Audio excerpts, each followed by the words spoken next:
আসসালামু আলাইকুম friends, good morning and welcome back to my channel.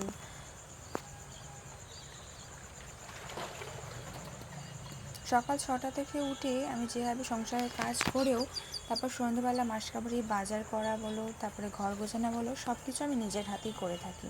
মেয়েদের কোনোদিনও কাজের ছুটি হয় না, সেটা বাপের বাড়ি হোক কিংবা শ্বশুর বাড়ি হোক, মেয়েদের কাজের কোনো দিনও ছুটি হয়নি আর হয়তো হবেও না।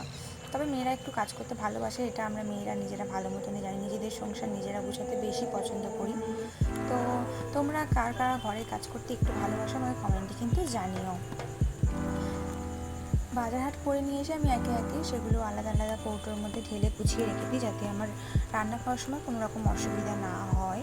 তো আমি বাজারগুলো আমি সন্ধ্যেবেলা করতে যাই, কারণ সকালে আমার একদম টাইম থাকে না, যেহেতু হাজব্যান্ড কাজে চলে যায়, ছেলের স্কুল পড়া, তো আমি নিজের হাতেই সব করি বলে আমার টাইম হয় না। তো তোমরা কে কোথা থেকে আমার ভিডিওটি দেখছো এবং কেমন লাগছে আমাকে কমেন্টে প্লিজ জানিও, এবং আমি চেষ্টা করবো তোমাদের ভালো ভালো ভিডিও দেওয়ার। Thank you. Please like, share and subscribe to my channel, and thank you so much everyone for watching this video.